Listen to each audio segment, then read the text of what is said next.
Si vous êtes africain ou camerounais précisément, il est presque impossible que vous ne maîtrisiez pas les airs des chansons suivantes. Nous sommes en plein dans les années 80. Moni Bilé, avec sa chanson Ositapa Lambolam, fait le tour des clubs africains et antillais. Il devient le premier chanteur camerounais de Makossa à faire une tournée mondiale avec du Makossa pur. L'album qui a permis à toute l'Afrique de te connaître, on peut le dire, non? Oui, bien sûr. Ositapa Lambolam. Oui, disque d'or et maracas d'or de la meilleure musique africaine moderne, 1983.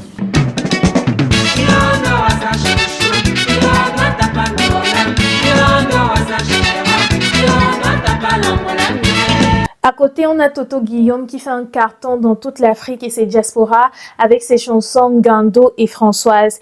Il est joué dans les radios panafricaines, ce qui permet aux Makossa de s'installer dans les habitudes musicales des foyers africains.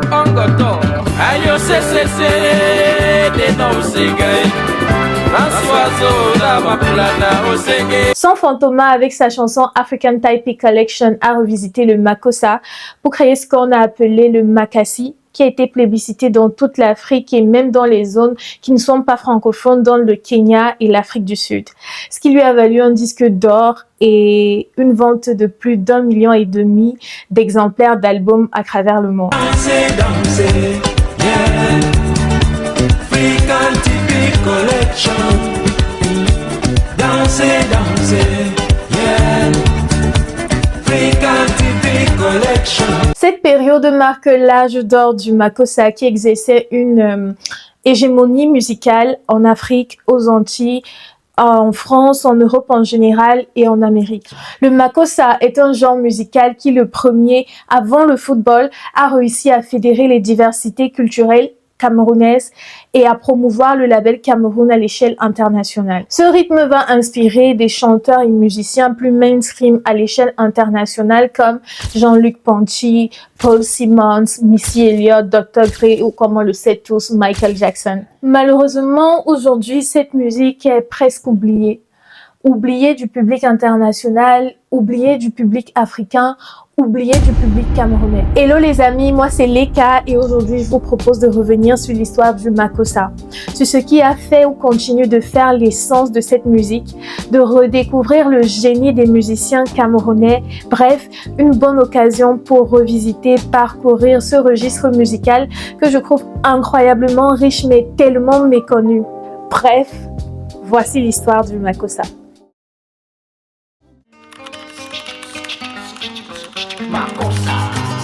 Nous sommes au début des années 50 et la majorité des pays, dont le Cameroun, luttent pour les indépendances. Le concept de négritude devient de plus en plus populaire en Afrique. Les Africains colonisés sont de plus en plus fiers de qui ils sont. Ils affirment leur culture, ils affirment leur identité. Le départ des colons en Afrique et au Cameroun en particulier passait aussi par une décolonisation des espaces culturels. Au Cameroun, des bars clandestins commencent à se multiplier de partout parce que les gens ont besoin de faire communauté, de se rassembler pour pouvoir parler de l'avenir du Cameroun. On se souvient par exemple que l'UPC a été créé dans un bar. Ces bars donnaient ainsi aux musiciens une scène, un espace pour pouvoir s'exprimer. C'est ainsi que de mini-orchestres vont voir le jour, dont celui de Nele Eyum, qui le premier va prononcer l'animation Kossa lors d'une de ses prestations au Flambeau Bar à Douala, qui était un lieu de réjouissance où les jeunes Camerounais venaient pour découvrir de nouvelles chansons et juste s'amuser. L'histoire de la première chanson de Makossa, c'est l'histoire de Boilet, l'épouse d'un électronicien togolais qui réparait les radios près du Flambeau Bar à Douala. Elle avait décidé de se servir de la musique pour pouvoir rendre public les violences conjugales que son mari lui infligeait. Pour cela, elle est allée voir Nele Eyum, elle lui a conté son histoire et elle lui a dit d'écrire, de composer une chanson qu'elle pourrait utiliser contre son mari. Nele Eyum va se tromper de la nationalité du mari de Boilet.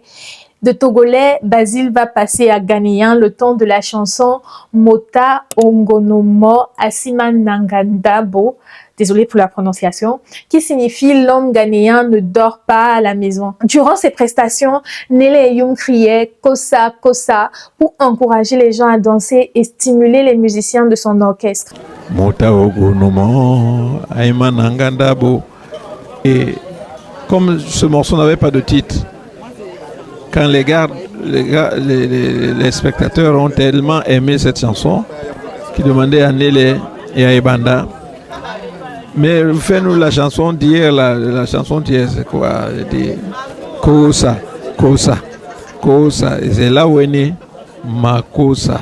Kosa est une exclamation, une sorte de cri de joie que l'on utilise généralement pour donner plus d'énergie, plus de vigueur à la danse et aussi pour inciter les musiciens à mettre plus d'ardeur dans leur jeu des instruments. En langue douala, ko signifie tomber, sa signifie danser. Pour beaucoup, kosa signifierait donc ancrer dans la danse ou bien pour certains contorsion. D'où son singulier dikosa, une contorsion, et le pluriel makossa qui veut dire des contorsions. La chanson sur Mboale et son époux Basile, n'ayant pas de titre à ce moment-là, lorsque Nélé Youm revenait au flambeau bas pour faire ses prestations, le public lui réclamait cette chanson en disant Nélé Youm, joue-nous la chanson où on dit Kosa, Kosa, donne-nous nos makossa. Finalement, sur le disque de Nélé Youm, la chanson Motangono va s'appeler Dibala Basile, c'est-à-dire le mariage de Basile.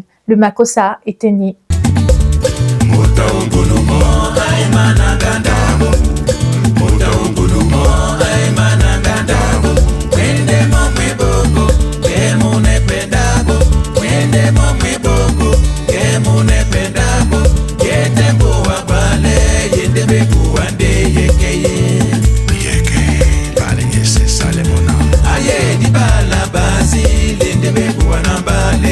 Dès 1958, le makossa va se populariser dans toutes les autres villes du Cameroun par le groupe Negro Style.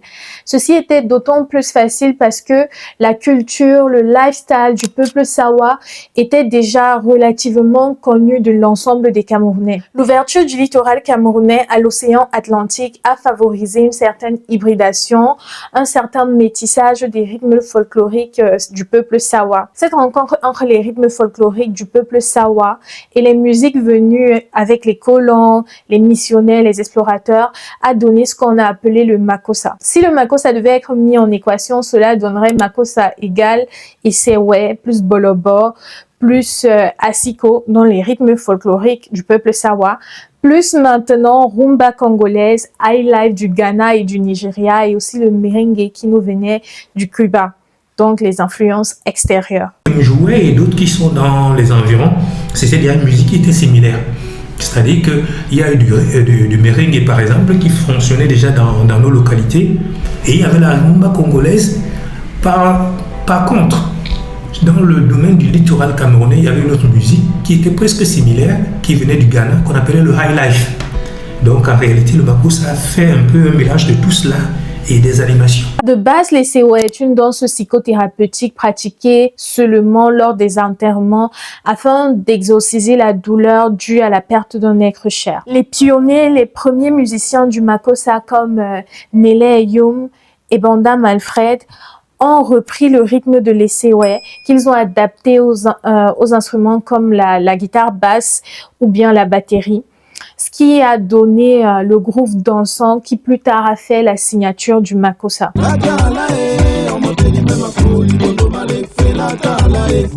L'Esewe fonctionne comme une sorte de dialogue musical entre la voix principale et les chœurs. Et on retrouve cette même échange vocal dans le makossa où le chanteur principal peut lancer une phrase et à côté il y a un chœur qui lui répond. Les textes, les légendes, les histoires racontées dans les cantines Esewe ont fortement influencé l'écriture des chansons makossa. La siko, quant à lui, est un genre musical que l'on retrouve au littoral, au centre et au sud Cameroun. Son identité repose sur l'utilisation de la bouteille comme instrument de musique. La siko bassa est la variante de la siko qui va le plus influencer le makossa. La siko bassa est un rythme saccadé, accéléré avec une présence prépondérante de la guitare solo. D'aucuns pourraient dire que le makossa c'est de l'asiko au ralenti. Certaines œuvres de Coty François par exemple illustrent parfaitement cette influence de l'asiko sur le makossa. Prenons par exemple sa chanson Mintua Mintutu. D'ailleurs, un conflit a opposé Toto Guillaume, l'un des pionniers à qui on doit le succès qu'a connu le Makossa durant les années 80. On reviendra sur ça plus tard. Et l'artiste d'Asiko, Jean Bikoko Aladin, sur la chanson d'Ibena de Toto Guillaume, sortie en 1982 et qui fut un disque d'or. Jean Bikoko Aladin reprochait à Toto Guillaume d'avoir plagié sa chanson Samedi soir en ralentissant simplement le tempo.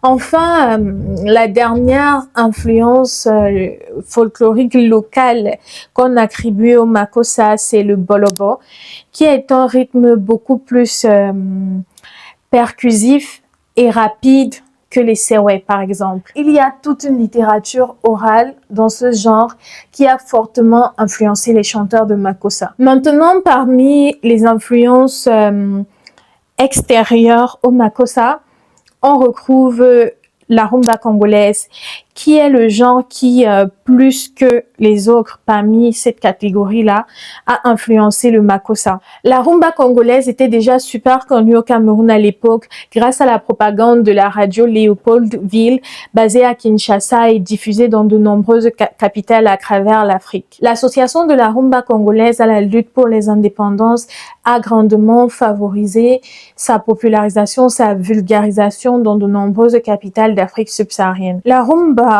a influencé le Makossa de par sa structure mélodique. Des générations de musiciens camerounais ont été fortement influencés par les virtuoses de la guitare au Congo, comme Franco, Vicky Longomba ou encore Dr Nico. De nombreux riffs à la guitare, c'est-à-dire des phrases de guitare du Makossa, sont simplement des riffs de la rumba congolaise qui ont été retravaillés. Le séjour de certains orchestres congolais au Cameroun, comme le Secoul Jazz, va faciliter l'influence de la rumba sur le Makossa, mais aussi du Makossa sur la rumba, parce que autant on a eu les musiciens camerounais qui se sont inspirés du jeu d'instruments des Congolais, autant on a vu des Congolais chanter en langue douala et reprendre les aspects mélodiques du Makossa aussi lors de ces échanges-là. Une autre influence du Makossa, c'est le gospel. Le Makossa naît sur la côte camerounaise où de plus en plus se multiplient les églises protestantes. L'impact du gospel sur le Makossa est précisément perceptible au niveau des chœurs, précisément des voix féminines qui viennent en support à la voix principale. Cette influence est fortement incarnée dans la musique des voix Lotin, qui a été fortement influencée par la musique de son père, Lotin Assamé, qui fut l'un des plus grands compositeurs de cantiques au Cameroun. Le highlife qui nous vient du Nigeria et du Ghana a influencé le Makossa de par sa texture guitaristique, c'est-à-dire la façon dont les guitares sont jouées. Le highlife utilise généralement des guitares qui se répondent, c'est-à-dire qui jouent des phrases de guitare différentes mais complémentaires. Le Makossa a donc repris cette idée.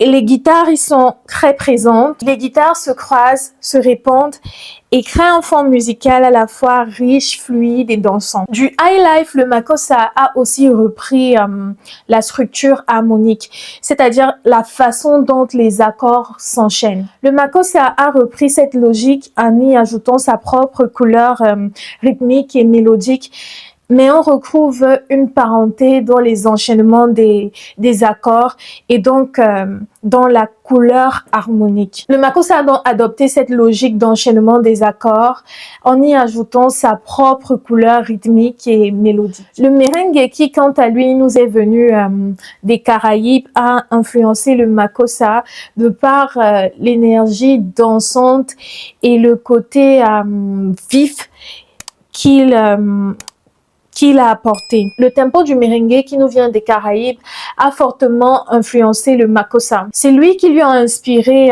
ce côté vif, joyeux et irrésistiblement dansant que l'on retrouve dans beaucoup de morceaux camerounais de Makossa. Le Makossa a donc repris cette énergie avec des instruments comme la basse et la batterie qui incitent à la danse. Ce qui a fait la force du Makossa et qui plus tard, quelque part, a été à l'origine de sa chute, c'est sa capacité à absorber et à intégrer d'autres genres musicaux. Les vedettes du Makossa ont souvent fait preuve de beaucoup de conformisme.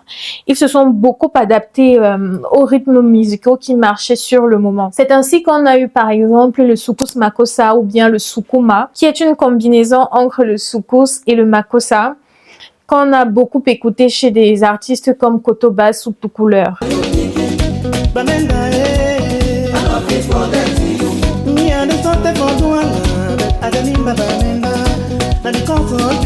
On a aussi eu droit au Makossa Jazz ou bien World Makossa, que l'on enferme souvent dans la catégorie World Music, développé par des artistes comme Richard Bona, Etienne Bapé, Manu Dibango. C'est la forme la plus cosmopolite, la plus raffinée, on peut dire, du Makossa.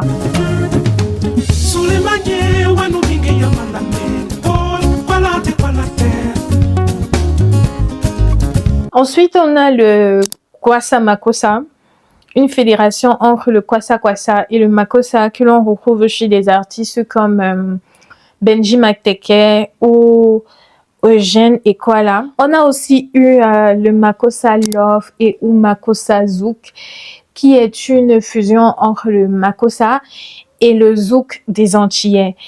On retrouve cette variété chez Petit Pays, chez Guy Lobet ou bien chez George Dixon. Cette variété du Makossa a apparu à la fin des années 80, lorsque le zouk antillais connaissait sa part de succès dans l'Afrique et en France et bouleversait en quelque sorte les scènes musicales africaines. Le Makossa lui aussi a voulu avoir sa part du jeu et d'où la création de cette variété.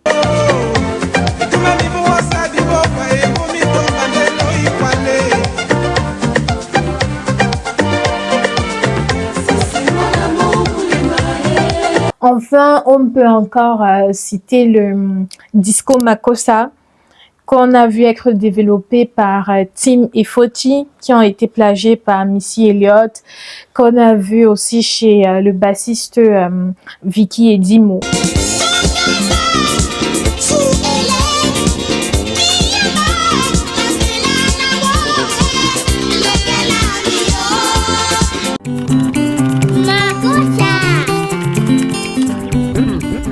La multiplication des lieux de détente dans les principales villes camerounaises à la fin des années 50 a offert aux artistes camerounais des tribunes pour s'exprimer. Plusieurs vedettes se font connaître et aux côtés de Nele et Youm, ils vont fonder l'identité du Makossa. Si le Makossa était une langue, on peut dire que durant sa première décennie de vie, c'est-à-dire de 1958 à 1970, les pionniers du Makossa ont défini les règles de la grammaire. Parmi eux, on peut citer Ebanda Malfred, qui est l'auteur de la chanson Ami, qui a été reprise par Bébé Manga, plus tard par Angélique Kidjo, Manu Dibango et Papa Wemba, et qui a connu un grand succès non seulement au Cameroun, mais dans toute l'Afrique de l'Ouest et de l'Est.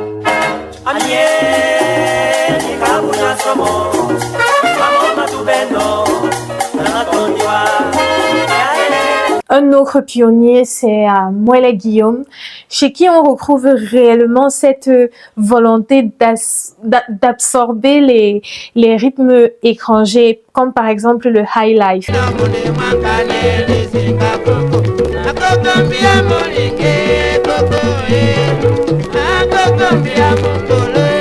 Le mouvement Makossa encore naissant, encore embryonnaire, était aussi porté par des pionniers comme Epem Mende Richard, Ruth Sopor, Emmanuel Ebolo. À cette époque, les pionniers du Makossa sont de véritables virtuoses de la guitare. Leur musique est ce qu'on peut appeler un one-man show, parce que ils sont ceux qui jouent des instruments, ils sont ceux qui chantent, ils sont ceux qui écrivent leur musique, ils sont ceux qui composent leur musique. C'est aussi durant cette période que l'on voit plusieurs orchestres de Makossa voir le jour. Donc en 1958, les premières années du Makossa, Nele et Yom fondent le Negro Style, qui est un orchestre, l'un des premiers orchestres de Makossa, qui a eu comme mission de spread the gospel à l'intérieur du Cameroun, c'est-à-dire ne plus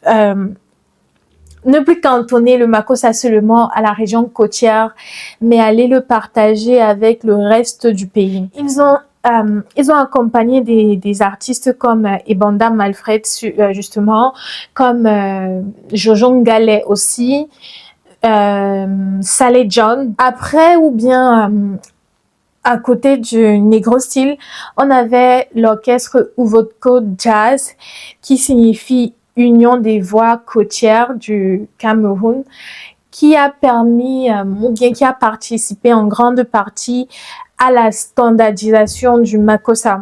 À la suite des orchestres Vodka Jazz ou bien Negro Style, on a eu l'orchestre Los Calvinos qui, lui, va souffler un vent de modernité dans le mouvement Makossa. L'orchestre Los Calvinos va permettre au Makossa d'évoluer vers un genre beaucoup plus moderne, que ce soit même en termes d'enregistrement de la qualité des disques qui étaient produits ou bien même du jeu des instruments. C'est avec cet orchestre que François Misengo va bosser sur ses projets Dengu Dengu et aussi Linga.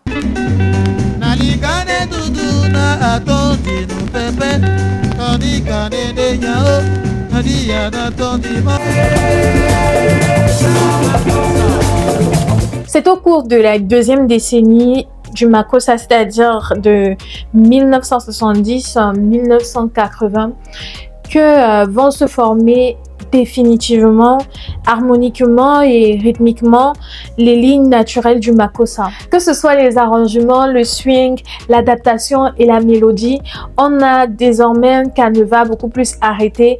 On a une identité Makossa beaucoup plus structurée. L'atout majeur des principaux acteurs de cette deuxième décennie d'évolution du Makossa est la maîtrise de la théorie musicale.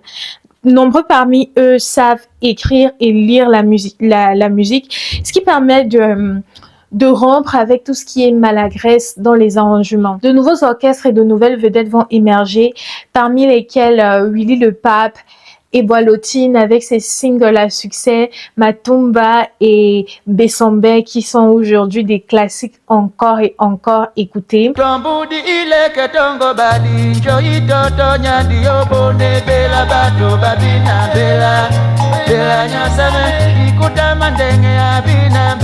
Dikoton Mandengue, par exemple, sera le chef d'orchestre du chanteur français Claude François, et va beaucoup travailler aussi avec Francis Bébé sur la production et la composition de ses musiques. À cette époque, on avait aussi Charles Ewanje, George Anderson et surtout Manu Dibango, qui, à l'aide de sa chanson Soul Makossa, qui n'est pas vraiment du Makossa, mais a quand même fait connaître le label Makossa sur la scène internationale. En 1972, Manu Dibango remporte le jeu radiophonique de France Inter avec sa chanson Djongele, ce qui permet au Makossa d'effectuer l'un de ses premiers voyages au-delà des frontières camerounaises. En 1973, Soul Makossa de Manu Dibango, qui n'est pas vraiment du Makossa comme on l'a dit, mais porte quand même son nom dans le titre, va connaître un succès à l'international et beaucoup plus en Amérique où il va entrer dans le top 100 du Billboard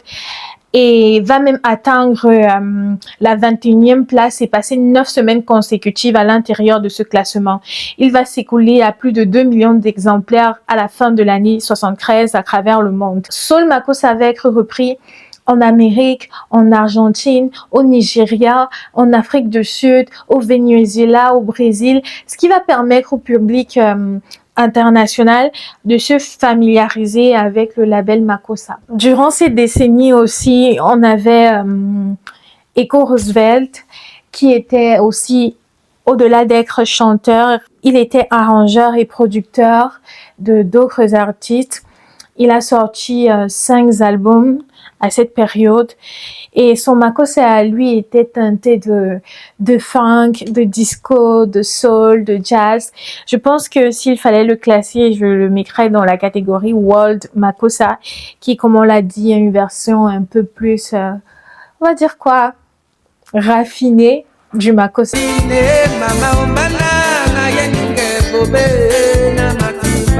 La deuxième décennie d'évolution du makossa, c'est un peu aussi la décennie de globalisation du makossa.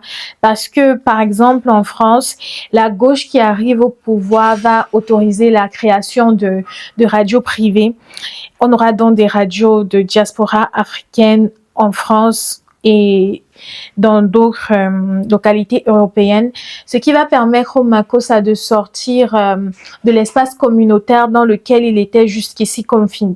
À côté de cela, on avait aussi le développement d'un mouvement qu'on appelle aujourd'hui World Music ou Global Music par des artistes comme Paul Simmons ou Peter Gabriel qui mènent aux sonorités de musique pop les musiques africaines. De nouveaux labels indépendants voient le jour et tous ces facteurs-là sont, assez favorables à l'évolution du makossa. Durant cette période de l'orchestration, les arrangements s'enrichissent dans le makossa parce que plusieurs musiciens ont la capacité ou bien la chance de pouvoir perfectionner leur jeu d'instruments. Comme on l'a dit, par exemple, Jean Dikoto Mandengue était chef d'orchestre de Claude François. Donc, il a eu là-bas l'occasion de voir ce qui est fait à l'extérieur, au-delà des communautés africaines. Manu Dibango est de plus en plus célèbre en Afrique et en Europe, ce qui lui donne aussi à lui personnellement la capacité de s'affiner dans ses capacités de musicien, mais aussi d'ouvrir les portes à beaucoup d'autres musiciens camerounais comme Armand et Félix Sabal Leko, qui eux auront la possibilité de nourrir leur art. Et toute cette nouvelle expertise, autant pour moi, musicale que viennent d'acquérir les Camerounais bénéficie au mouvement makossa. Le phénomène de cette deuxième décennie d'évolution du makossa, pour moi, c'est le groupe Black Steel, formé par Coty François, Toto Guillaume à la guitare, Yves Lobet à la basse et Amy Kangay qui chantait aussi. En 1973, ce groupe signe un contrat avec la maison de production Sonodisc et il produit des chansons comme Françoise de Toto Guillaume ou bien Doutou de François, donc Coty François autant pour moi, qui seront des succès instantanés et qui demeurent aujourd'hui des classiques de la musique camerounaise.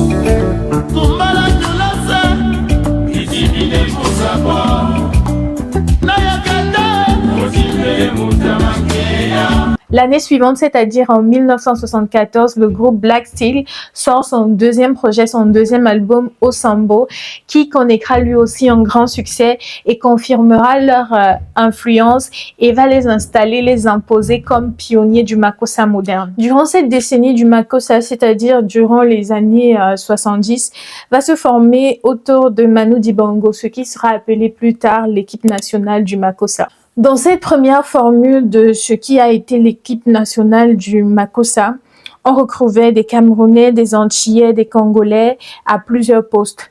À la guitare basse, on avait Jean Dikoto Mandengue, on avait L'Homme Alfred, on avait Joe Tongo.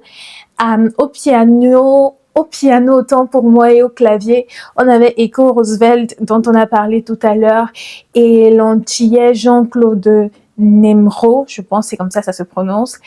À la guitare solo et la guitare rythmique, on avait le Norvégien Slim Peasant. Vincent Guinée aussi. Cette équipe nationale du Makossa, en tout cas sa première formule, a contribué à la professionnalisation du Makossa au niveau des standards internationaux.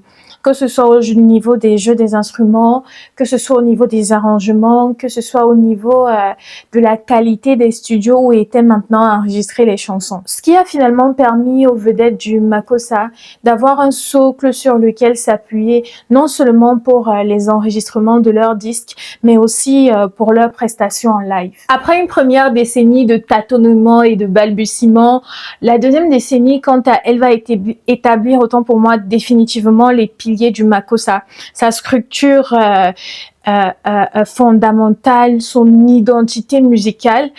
Et cette atteinte du point de maturation va ouvrir l'ère de gloire du Makossa durant les années 40.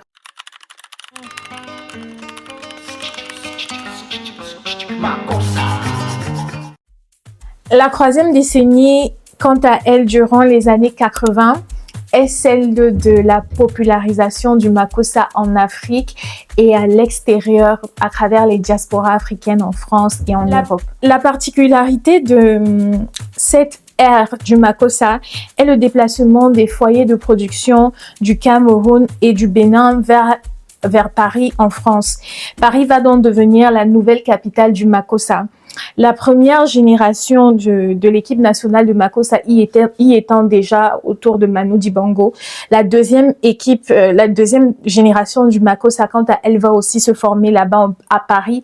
Et c'est elle qui va encadrer toutes ces vedettes-là qui connaîtront leur succès durant les années 80. Cette extraversion du Makossa, si on peut l'appeler comme ça, va lui permettre de gagner en terrain, mais surtout en qualité technique. Produire à Paris donne l'avantage de bénéficier de la qualité des infrastructures, des circuits de production, de distribution et de promotion, et surtout de la disponibilité des requins de l'équipe nationale qui sont venus en France perfectionner leur art dans les conservatoires. À l'accompagnement des membres de l'équipe nationale du Makossa s'ajoutent aussi les investissements qui devenaient de plus en plus grands dans le Makossa.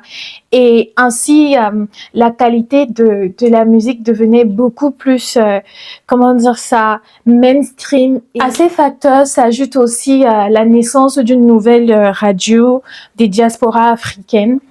Africa numéro 1, qui est une radio premièrement gabonaise, mais qui a des antennes en Europe, en Amérique du Nord et en Afrique.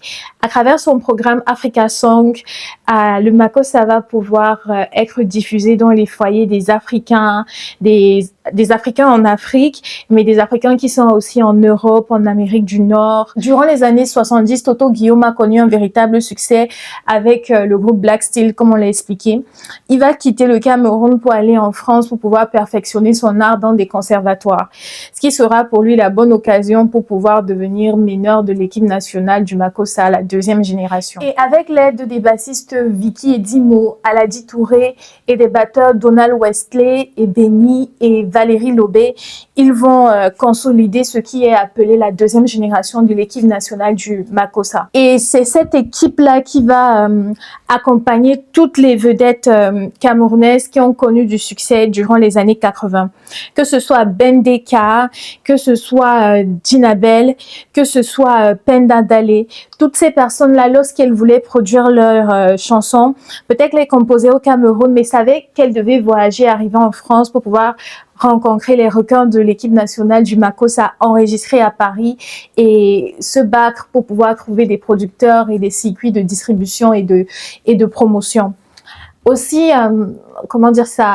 au niveau des chœurs de l'équipe nationale de Makossa, on avait Sissi Dipoko, on avait Charlotte Bongo qui, comme on l'a dit, à cause de l'influence du gospel sur le Makossa, venait à entretenir ce dialogue musical-là entre toutes les personnes.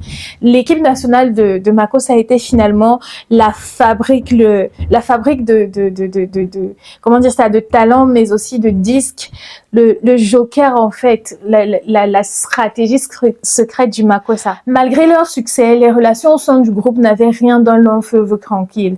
L'équipe était déchirée par des guerres des chefs entre Toto Guillaume et Aladi Touré. À côté de cela, on peut noter que certains artistes devenaient, si on peut l'appeler ainsi, un peu cupides.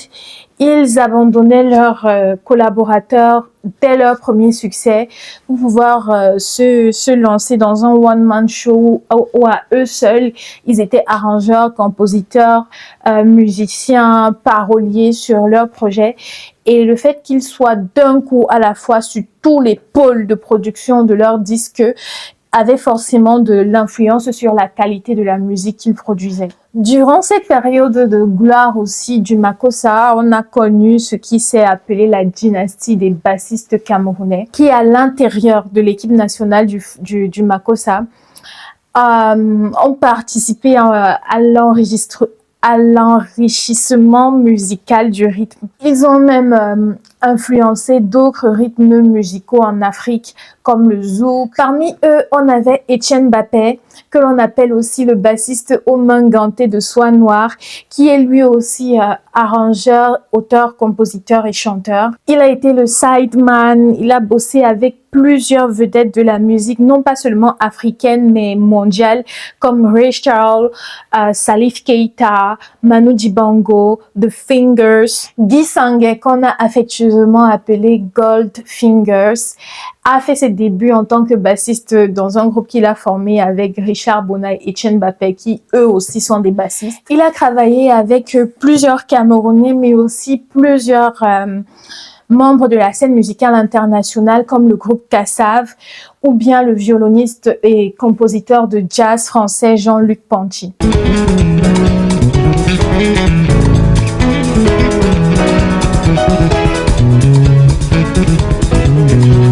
Guy Sanguet, c'est aussi un excellent arrangeur à qui on doit, en tout cas en partie, les albums Mispa et Doubelam de Charlotte Dipanda. On avait aussi Armand Sabal-Leko, qui lui a fait partie de l'orchestre de Manu Dibango et qui a aussi composé des chansons pour des grands noms de la chanson sur la scène internationale, comme Paul Simmons, pour qui il a composé la chanson Rhythm of Saint. Et enfin, sur ma liste qui est non exhaustive de bassistes camerounais, on avait Toumba Minka, qui avant d'être le chanteur que nous de la jeune génération on a connu, était déjà un bassiste et un compositeur qui était très demandé sur la scène africaine et surtout en Afrique de l'Ouest. Il a bossé avec beaucoup de grandes stars de la musique africaine comme Mewe, Awilo Longomba, Monique Seka,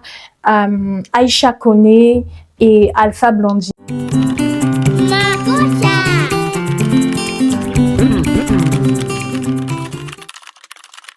Le Makossa durant les années 80, comme on l'a dit, va atteindre son apogée. Il va dépasser les frontières du Cameroun, s'installer à Paris en France et se répandre à travers l'Afrique. Il va donc influencer plusieurs rythmes et artistes africains. Il y a quelqu'un qui a été preneur de son pendant très longtemps dans les musiques de Makossa. Si vous voyez, très souvent vous allez le voir, là-dessus c'est Jacob Desvarieux, qui lui va donc partir à force d'avoir côtoyé ce Makossa-là pour aller créer le zouk avec le groupe Kassav. Donc il y a des choses comme celle-là.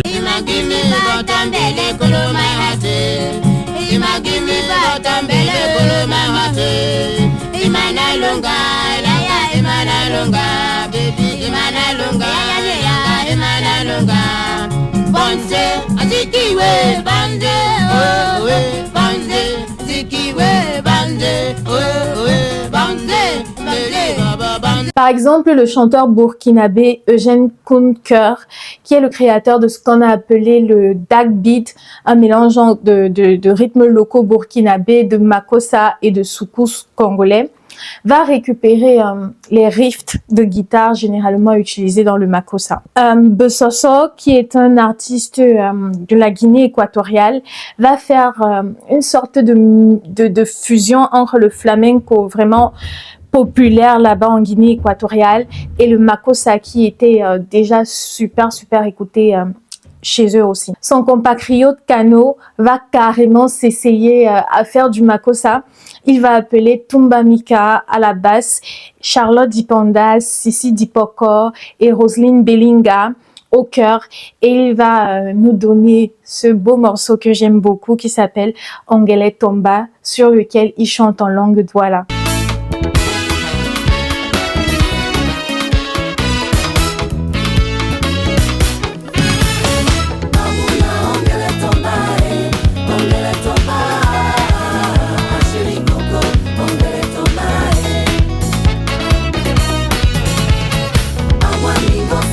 Le makossa avait une grande popularité dans toute l'Afrique. Les vedettes du makossa étaient très demandées en concert, particulièrement en Afrique de l'Ouest. Et Kambi Briand, par exemple, s'est rendu au Bénin pour pouvoir réaliser un concert. Et durant ce voyage, il va faire la rencontre d'Angélique Kidjo et il va lui donner la chance d'enregistrer sa première chanson qui a été écrite et arrangée par lui, intitulée Ninive, qui est une chanson, la première chanson d'Angélique Kidjo dans laquelle elle chante en langue douala et qui est carrément en fait du makossa. Ils vont travailler encore ensemble sur une autre chanson qui s'appelle You Can't Deny.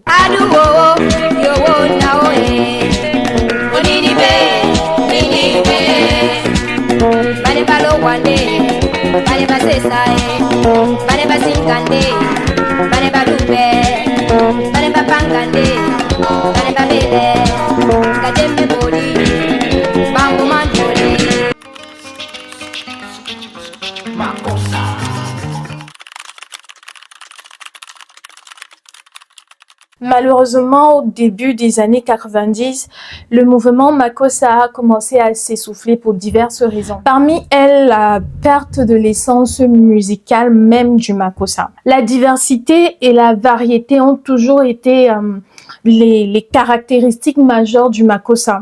Parfois, on ne parle même pas de makossa, mais des makossa, tant elle manifeste sa diversité et son pluralisme. C'est pratiquement chaque artiste qui a sa vision du makossa. Le makossa de Charles Mbé est différent de celui des Kambi Briand. Celui de Pierre de Moussi n'a rien à voir avec la version de Toto Guillaume. Tous les makossa ne sont pas pareils. Si vous voulez quelqu'un qui a une musique qui est très très pure, très bonne, très colorée, avec les textes qui sont les mieux écrits, vous prendrez Toto Guillaume. Si vous voulez quelqu'un qui est prolixe, vous prendrez Petit Pays, parce que c'est assez grand et large. Si vous voulez quelqu'un qui mélange à la fois le sensuel, le calme et la force dans ce qu'il dit, vous allez prendre François Misengo. Son hospitalité permanente aux courants musicaux, que ce soit le rumba ou bien le zouk, qui sont à la mode, a fini par dissoudre l'identité du makossa. À chaque fois qu'un air était à la mode, le makossa a voulu s'acoquiner avec lui. Les artistes de makossa vont vouloir s'approprier chaque nouveau rythme qui avait du succès, d'où la variété qu'on a expliqué tout à l'heure et toutes ces différentes versions de makossa. Kwassa makossa, Soukou makossa, makossa jazzé, makossa zouk. Donc, par exemple, lorsqu'au Congo, le dombolo est créé, qu'il est en vogue à travers l'Afrique, les Camerounais vont créer ce qu'on a appelé le zengue ou bien le makossa hélico. Si par exemple le coupé décalé devient beaucoup plus populaire, les Camerounais créent à côté le kossa décalé. Le zouk devient de plus en plus populaire, on a le makossa zouk.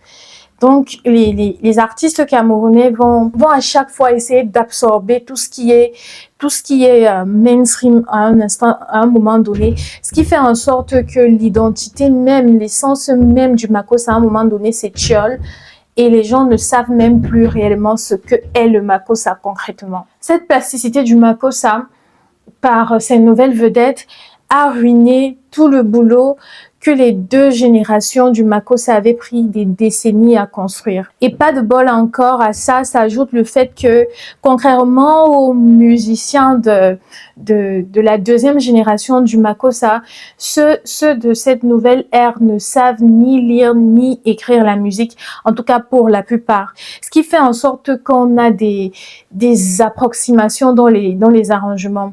Et même lorsqu'ils vont piocher dans les rythmes musicaux qui sont en vogue là, ils ne sont pas en mesure de comprendre l'essence de ces rythmes-là, ce qui fait vraiment leur beauté. Ils se mettent juste à recopier les motifs qui sont à la surface, qui sont beaucoup plus faciles à jouer de leurs instruments, puisqu'ils ne savent ni lire ni écrire la musique. Un autre paramètre, comme on en a parlé aussi, c'était les guerres de leadership. Premièrement, déjà, au sein de l'équipe nationale du Makossa, où on a dit il y a eu des guerres entre les deux chefs, Toto Guillaume et Aladi Touré. Au départ, c'était juste des guerres de point de vue entre Toto Guillaume et Aladi Touré, parce que Toto Guillaume, lui, voulait un Makossa beaucoup plus route, qui est beaucoup plus inspiré des rythmes traditionnels et du folklore du peuple Sawa. Et Aladi Touré avait une vision beaucoup plus moderne, si on peut dire ça comme ça. Il voulait instaurer une présence prépondérante de la guitare basse. De cette divergence de point de vue est née aussi une guerre d'ego, des guerres de leadership. Et finalement, le groupe s'est disloqué en deux.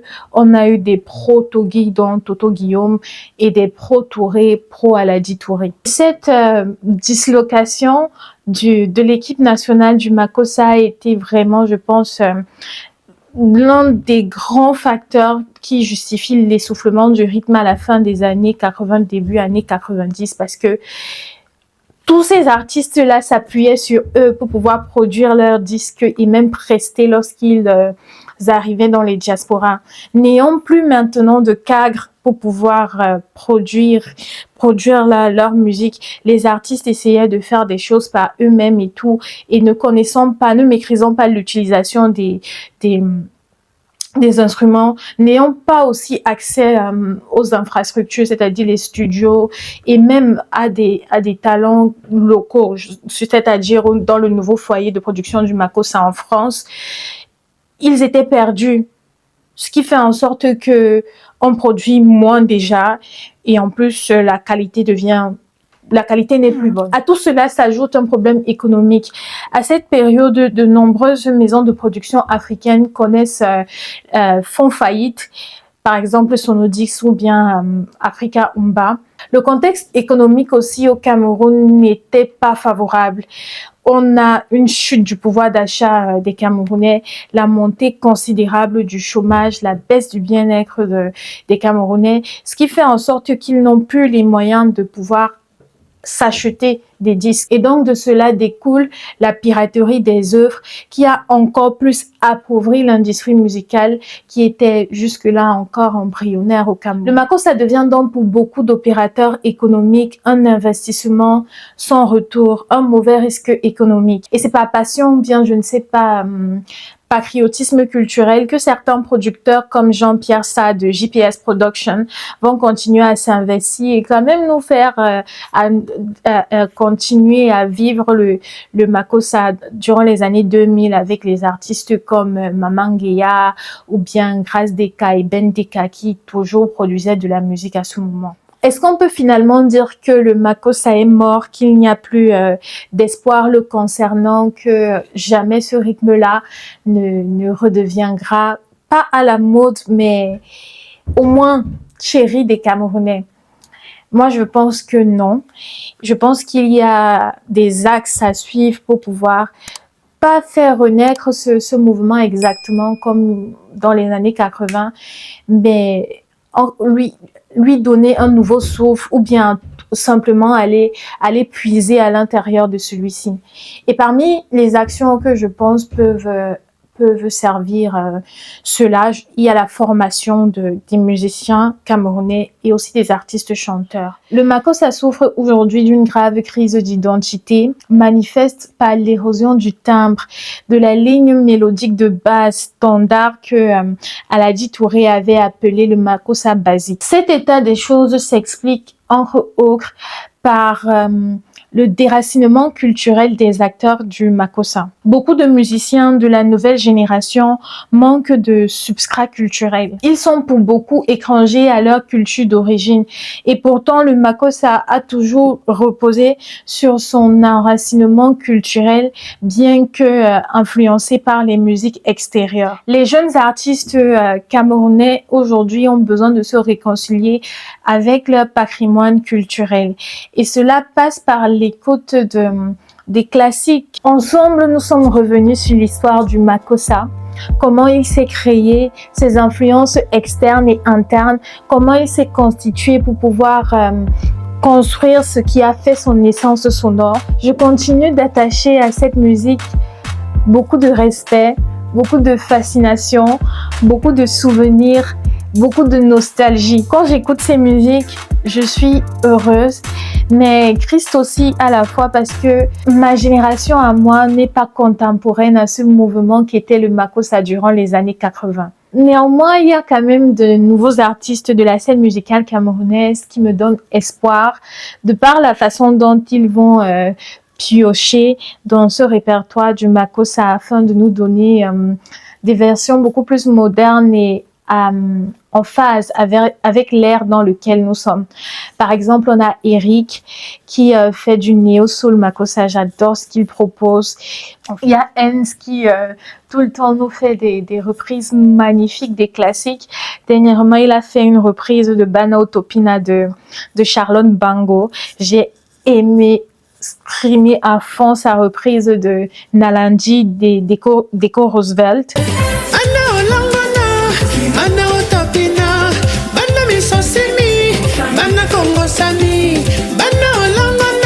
J'espère que ce mouvement embryonnaire de redynamisation du Makossa ne restera pas niché, qu'une vraie dynamique va se mettre en place prochainement. Et que peut-être, pourquoi pas, prochainement dans les années à venir, le Makossa regagnera le cœur des Camerounais et des Africains, qui sait. C'était les cas, merci d'avoir regardé cette vidéo. J'espère que vous avez passé un bon moment, que vous avez pu apprendre quelque chose.